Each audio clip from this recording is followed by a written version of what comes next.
Je ne veux pas prêcher pour vous. Contentons-nous de parler les uns avec les autres. Agnolo, je vous vois là-bas. Je peux entendre la question qui vous tenaille avant que vous ne la posiez. Vous dites, frère Girolamo, comment pouvez-vous rabaisser un homme qui est le porte-parole de Dieu? Bonne question. À laquelle je répondrai, mes propres yeux ont regardé à l'intérieur de la lumière, de l'Esprit Saint. La lumière éclaire la vérité. Si jamais la lumière me trompe et que moi aussi je vous trompe, alors Dieu nous trompe. Vous croyez que Dieu voudrait nous tromper? Non. Mais vous, Lazzaro, vous vous demandez ce que la lumière éclaire? Et je répondrai, Rome. Ah, Rome. Une ville remplie de petites rues sinueuses et de recoins obscurs, et d'ombres douteuses, pas celles des bâtiments, mais celles des gens. Et oui, Lazzaro, à Rome, il y a beaucoup plus de prostituées que de moines à Monte Cassino. Et cette culture du péché s'étend sournoisement de jour en jour. Ah, non. Je ne pointe pas mon doigt vers le ciel, mais vers Alexandre, qui rabaisse l'Église entière à son niveau de débauche. J'ai essayé d'en faire une arbalète.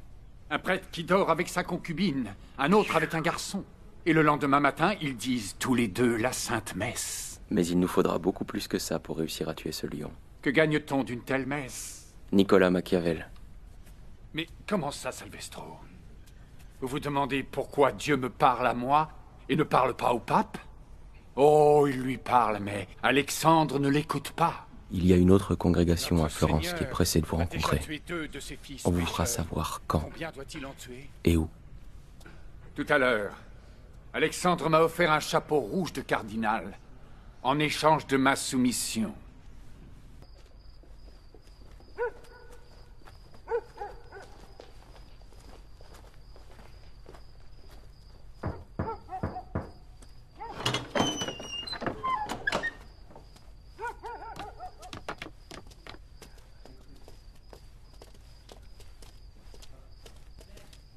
J'espère que nous n'avançons pas dans un piège.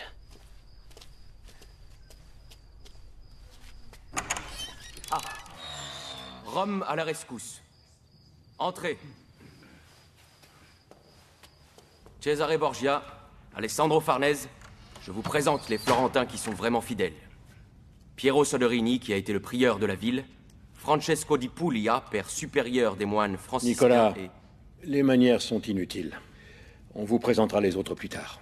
À cause des interdits imposés par Savonarole, j'imagine que vous n'avez pas bu de vin depuis votre arrivée. Laissez-nous au moins remédier à ça.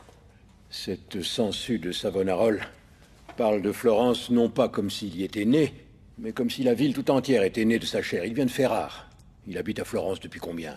12 ans. Ce n'est rien, à côté des centaines de générations de ma famille. Et de la mienne. Pourtant, vous l'avez tous soutenu au début, sans exception. Ce n'est pas vrai? Le pape a décrété que les marchandises florentines ne seraient plus importées dans les États pontificaux. Tous les aristocrates, les commerçants, les moines et les indigents doivent partager cette responsabilité. Savonarole reste au pouvoir grâce à votre soutien à tous. Éminence, ceux qui étaient présents voulaient simplement se débarrasser des Medici. À l'époque, cette cause n'était pas moins désespérée que celle-ci. Mais le recul s'avère être le plus sage. On serait heureux d'avoir à nouveau comme prieur un niais comme le malchanceux Piero. La solution me paraît tout à fait claire. Savonarole ne partira pas à moins qu'une montagne lui tombe sur la tête. Le pape doit absolument excommunier ce moine fou. Je suis d'accord. Et moi aussi. Je ne suis pas d'accord. Et pourquoi?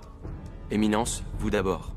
Savonarole dit qu'il serait heureux de mourir en martyr. Il a pratiquement été mendié pour y arriver. Dépouillez-le de sa chair et vous le catapultez vers une gloire plus grande. Il ira faire ses sermons sur la grande place. Et fera de plus grands feux de joie. Mais comme il a semé le feu, alors aidons-le à récolter le feu. Nous offrirons à Savonarole le test ultime pour éprouver sa foi. L'épreuve du feu.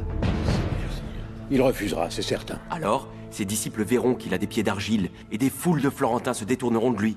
Et si Savonarole accepte l'épreuve? Ou pire, si jamais il survit? Je vous en prie, une intervention divine. Ne soyez pas si cynique. Shadrach, Meshach et Abednego ont été sauvés de la fournaise à Babylone. Parce que vous croyez vraiment que Savonarole ne brûlera pas? Je suis ouvert à toute éventualité.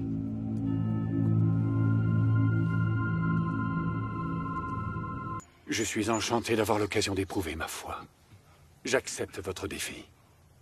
Mais si je dois supporter un procès, Borgia, vous le devrez, vous aussi. Je n'ai aucune raison Si jamais ma foi s'avère être erronée, cela ne prouvant en rien que la vôtre soit vraie, alors je vous mets au défi, Éminence, au nom du pape Alexandre, de confirmer votre droiture. Ou alors est-ce que le taureau Borgia aurait été castré? Vous me prenez pour un homme de privilège qui ne connaît pas la souffrance. J'ai été mis à l'épreuve par des hommes beaucoup plus puissants que vous. Et pourtant je suis là. Je me suis déjà élevé des flammes. Et je me lèverai de celle-ci tel un phénix. Le phénix n'est qu'un mythe. Tout comme les flammes de l'enfer, peut-être. Frère, je vous en prie. Le peuple de Florence ne pourra pas supporter de vous voir sur le bûcher. Mais j'ai été mis au défi devant vous. Permettez-moi de prendre votre place. Tout comme le cardinal Borgia se tiendra à la place du pape Alexandre. J'ai hâte de faire mes preuves devant Dieu, comme vous l'avez déjà fait.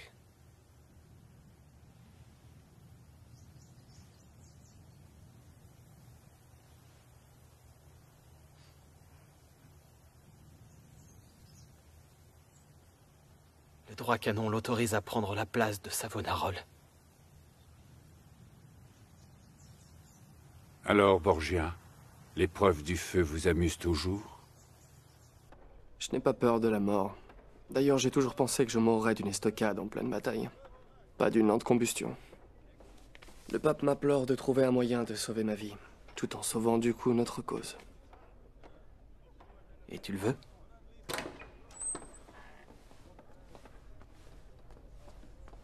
Ah. Francesco. Vous avez demandé à me voir, votre éminence. Oui. La nuit dernière, je l'ai passé à veiller à genoux devant l'autel de la cathédrale. Et pendant ces longues heures tranquilles, la voix de Saint François s'est adressée à moi dans un murmure. Saint François? Qu'a-t-il dit? Il m'a demandé pourquoi cette bataille pour les âmes de Florence n'était pas menée par les Florentins eux-mêmes. Il m'a demandé si la foi des frères franciscains était plus grande que celle des dominicains. Bien sûr qu'elle est plus grande. Oui. Mais Saint François voudrait que vous prouviez que c'est vrai. Comment?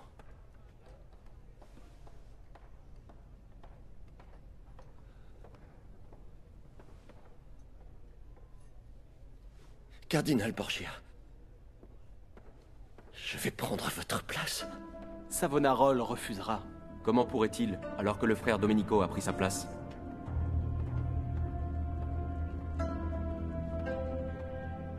Le monde entier sait que la gloire du Christ n'a pas été propagée par la force ou les armes, mais par Pierre, un pauvre pécheur. Pourtant, Savonarole a maintenant une garde armée pour protéger son monastère. Et celui qui me défie Dieu. Ce moine se croit à l'égal du Christ. Ses feux de joie ont brûlé toutes les vanités en dehors de la sienne. Il ne voit même pas que son orgueil l'expose. Comme le ventre tout mou d'un animal sans méfiance. C'est de l'orgueil? Ou de la vraie droiture? Les grands prêtres de Jérusalem n'ont-ils pas crucifié le Christ? Savonarole n'a pas commis de sémonie. Il n'a pas de maîtresse. Il n'a pas tué. Pas encore. Personne n'est incorruptible, Éminence. Une ville sans taverne. C'est comme une femme sans chatte. Qu'est-ce que vous faites là, cousin? C'est comme ça qu'on salue sa famille à Florence? Mon père ne croit pas que je suis capable de maîtriser Savonarole. Après tout ce que j'ai fait pour le pape, il remet en question ma loyauté. Non, Cesare, Votre simple présence ici est la preuve qu'il doute de moi. Je ne suis pas idiot. Non, ne vous approchez pas. Le souverain pontife exige que Savonarole se taise ou qu'il soit excommunié. Si la colère du vicaire du Christ ne le ramène pas à la raison, il doit mourir. Je sais maintenant où est ma place dans le dessein de Dieu. Je suis un pharisien. Alors je n'ai besoin de l'aide d'aucun d'entre vous. Savonarole n'entendra pas raison. Les démons le font rarement.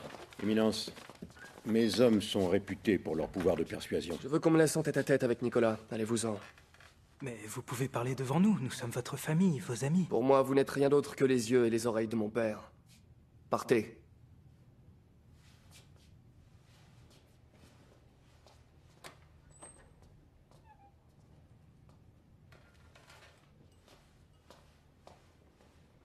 Savonarole est l'obstination personnifiée. C'est vrai. Il prie pour que la colère du pape s'abatte avec grand fracas sur cette ville. Et le pape propose un interdit excommuniant tous les Florentins. Il a demandé à l'empereur Maximilien de faire traverser les Alpes à ses troupes. J'ai du mal à concevoir que Savonarole puisse prêcher la moralité, tout en sachant qu'il sacrifierait la vie de son peuple pour conserver son poste. Je le répète, personne n'est incorruptible. Je pourrais prendre une liberté qui vous déplaît au plus haut point. Tout ce que vous souhaitez. Vous me talonnez comme un homme qui est naturellement résolu. Si ce moine était n'importe quel autre moine, j'imagine qu'il serait déjà mort. Mais vous hésitez. Pourquoi? Il m'a séduit. Je vois Dieu en lui. Qui suis-je pour tuer Dieu? Il faut faire attention de ne pas confondre la vraie divinité avec de la pure comédie. Très bien, parfait. Pour faire taire Savonarole, il me suffit de le discréditer. En le forçant à avouer. Comment ça? La supercherie. S'il admet qu'il a menti, qu'il ne se prélasse pas sous le soleil d'azur de l'Esprit Saint, Florence n'aura pas d'autre choix que de le pendre. Il n'avouera jamais qu'il a menti. Il le fera, si les hommes de Soderini nous laissent une chance de le convaincre. Jamais je ne soumettrai un autre homme à la torture. J'ai subi moi-même de grandes souffrances, et je ne ferai pas subir la même chose à un autre homme. J'ai étudié d'Aquin à l'université de Pise. D'Aquin. Le saint patron des lieux communs. Nul ne peut être appelé un bon prince s'il n'a pas de grandes vertus morales et prudentes. Vous riez des principes moraux, Nicolas? Non, je ris de ces divagations. Thomas d'Aquin n'était pas préoccupé par la réalité de notre monde. Regardez ce qui vous entoure. L'Italie est un éternel massacre sanglant.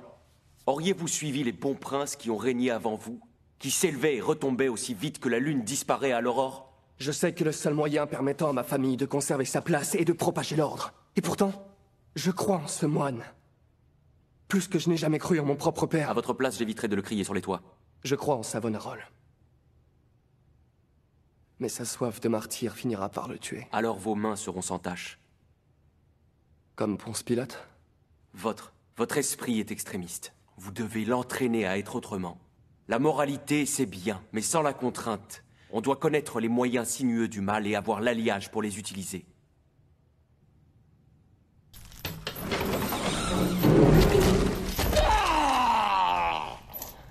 Vos disciples et vos protecteurs n'oseront pas montrer leur visage. Vous êtes seul, Girolamo. Je suis seul. Êtes-vous prêt à avouer? Plus haut, geôlier. Arrêtez! Non! Je vous en prie, arrêtez ces tortures! Êtes-vous enfin décidé à avouer? Ah, si vous arrêtez, oui! Oui!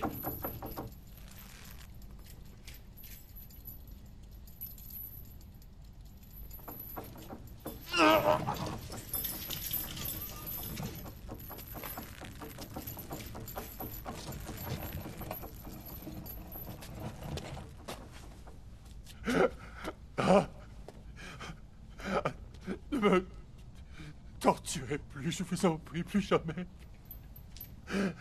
Oh, Seigneur, votre grâce a touché mon âme. Est-ce que vous, Girolamo Savonarole, vous avouez avoir organisé illégalement un mouvement politique et amassé des armes pour activer ses objectifs mutins? Non. Est-ce que vous avouez être hérétique et schismatique dans vos prêches? Allez voir le pape, votre père, et interrogez-le sur son hérésie, sa simonie et sa débauche honteuse. Et vos soi-disant visions prophétiques, ne sont-elles pas le fruit de votre cupidité et de votre dévorant désir de gloire, plutôt que l'œuvre du Tout-Puissant? Non. Le Seigneur est avec moi.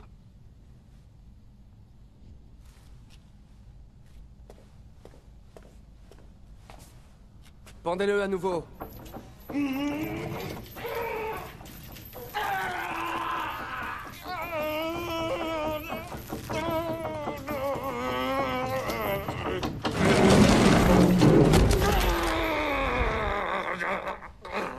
Je vous en supplie, avouez et signez tout de suite, et la douleur s'arrêtera. L'agonie que j'endure en ce moment n'est qu'un grain de poussière à côté de la torture qui ravage votre cœur noir et perverti. Vous me suppliez d'avouer pour mettre un terme à votre souffrance, pas la mienne. Vous vous permettez de porter des jugements sur moi. Vous déformez ma vraie nature, frère. Je peux parfaitement rester ici jusqu'au jugement dernier à écouter vos hurlements.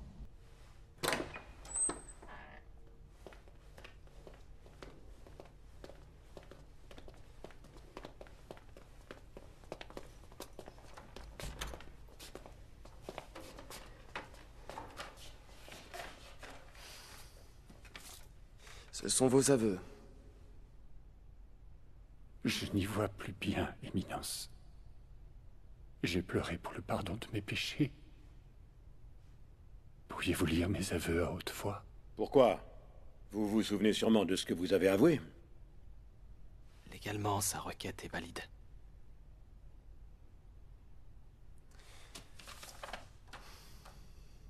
J'ai trahi le nom de Dieu, je suis malveillant, je suis un pécheur, condamné à passer l'éternité dans l'état d'ordure de l'enfer. Je voulais juste vous l'entendre dire. Signé. Je voudrais bien, Éminence, mais je ne peux pas bouger mon bras. Vous voulez bien signer pour moi? Vous m'avez demandé qui j'aimais. Dieu, Rodrigo Borgia ou bien moi-même. Comment d'après vous puis-je aimer Dieu, si toutefois il existe, alors qu'il vous a abandonné? Et vous, vous avez abandonné votre père.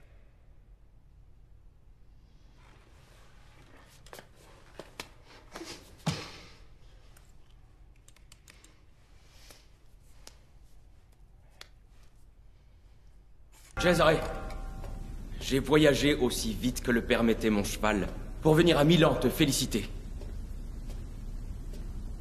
Cesare? C'est moi, Nicolas. Mon ami. Tu es l'envoyé de Florence? Je suis venu en tant qu'ami. D'abord, avant tout et pour toujours. Assis-toi. Je répète ma question. Es-tu l'envoyé de Florence? Je suis maintenant secrétaire des 10 et chancelier de la République grâce à ta recommandation. Alors tu viens en rival pour négocier, pas en ami pour me soutenir. J'ai proposé de venir seul parce que je sais que tu me considères comme un homme de confiance. Alors parle, chancelier de la République. La seigneurie s'inquiète de tes intentions concernant Florence.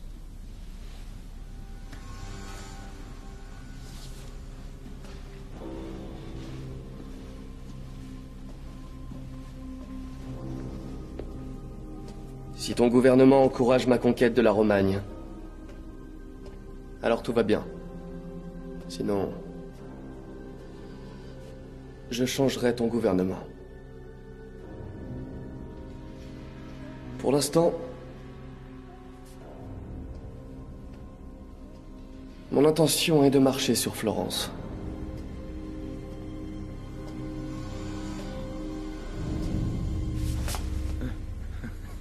Pour profiter de ces bordels et de ces tavernes en ton agréable compagnie. N'aie crainte, Nicolas. Tu as un rôle à jouer dans tout ce qui adviendra. Le prieur se plaint que l'artiste est paresseux. Et l'artiste se plaint de ne pas pouvoir commencer sa toile tant qu'il n'aura pas trouvé le visage de Judas.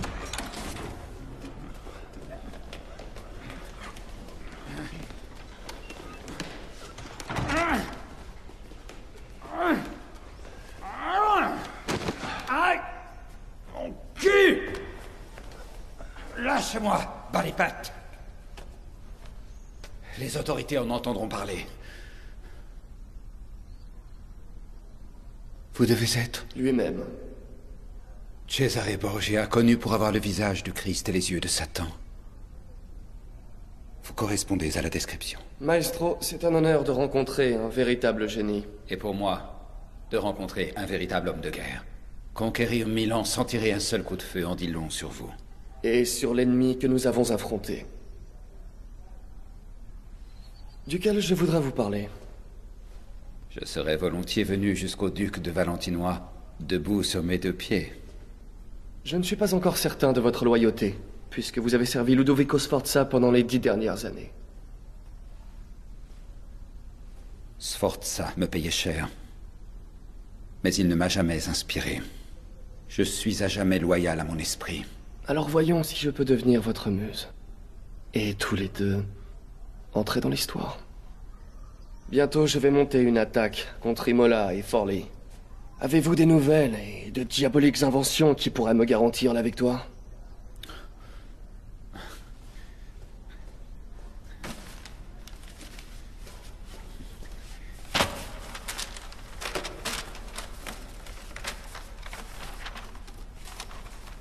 Je peux vous offrir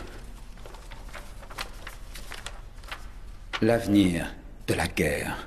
Je n'ai jamais vu chose pareille. Quel genre de machine est-ce? Une machine volante. Quand elle tourne, cette hélice le fait monter dans les airs. Équipé d'armes explosives, il pourrait détruire une armée entière, un château. Détruire du ciel. Comme Dieu. Où est cette machine volante? Le duc Ludovico était trop avare pour financer sa construction qui, je le crains, prendra des années. Au jour d'aujourd'hui, l'ornithoptère n'existe que sur le papier. Montre-moi autre chose, quelque chose qu'on pourrait construire immédiatement. Ah, ceci. Le char à lame de faux. Ses roues sont entourées de lames qui tournent. Une belle promesse de carnage. Mais il serait peut-être aussi dangereux pour mes troupes que pour l'ennemi. Quoi d'autre?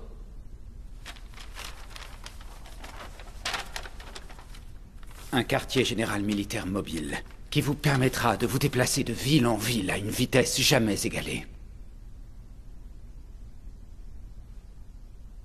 Oui. Oui. Parfait. Je pourrais y apporter une petite amélioration. Parlez. Illustre Borgia. Et je dessinerai. Imola est difficile à défendre pour Caterina. Elle battra en retraite à Forlì pour renforcer ses troupes. Votre grâce, le pape Alexandre s'impatiente. Il attend votre retour. Il est désireux de savoir comment vous allez vaincre Caterina Sforza Riario. Je partirai ce soir. Rendez-vous avec sa sainteté dès que j'arrive et je serai de retour demain soir. Un seul jour de voyage pour faire Milan, le Vatican et revenir? Et participer à un conseil de guerre en plus? Impossible. Giuliano, quand allez-vous comprendre? Quand je dis quelque chose, c'est que c'est forcément possible. Je vais utiliser les avant-postes construits par les chevaliers de Jérusalem. Des chevaux m'attendent déjà à chaque avant-poste. Je sauterai littéralement de l'un à l'autre. Vraiment, bravo. Que fais-tu de tes troupes? Léonard a dessiné une carte détaillée d'Imola et de ses environs. Je posterai mes soldats à la périphérie de la ville. 15 000 soldats français, accompagnés de 4 000 gascons et mercenaires suisses, tous beuglants pour avoir du sang, qui est assez féroce pour commander ces hommes en ton absence? Puis-je te présenter le général Miguel de Corella? Micheletto, maintenant tu es un gentilhomme.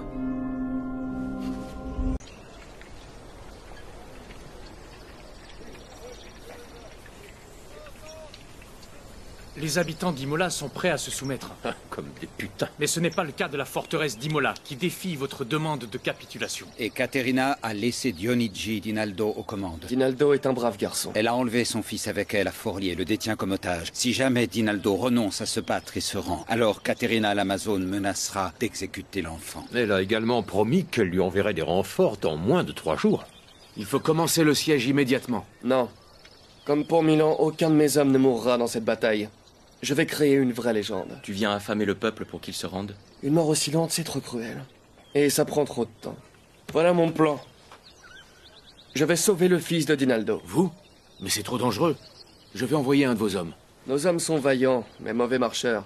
Et puis d'ailleurs, j'aurais besoin que Dinaldo croie qu'il me doit la vie de son fils et à moi seul. Et j'aime les montées d'adrénaline. Vous avez travaillé pour Caterina.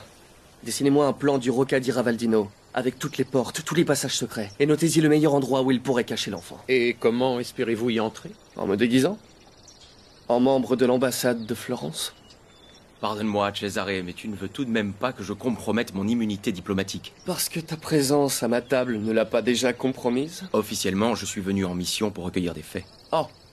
Eh bien moi aussi, j'ai recueilli des faits. Caterina a demandé récemment 300 cavaliers à votre seigneurie. Et toi, tu as été envoyé à Forlì pour en discuter les modalités. Alors je serai juste à tes côtés, déguisé comme un humble serviteur. Je ne peux pas trahir ma ville.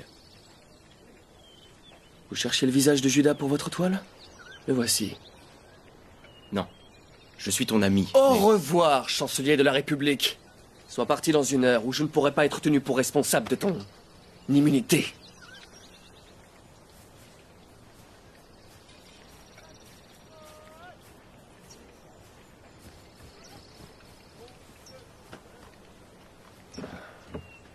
Votre plan semble partir en courant. Soyez patient, Giuliano. La déesse de la chance est riche en surprises.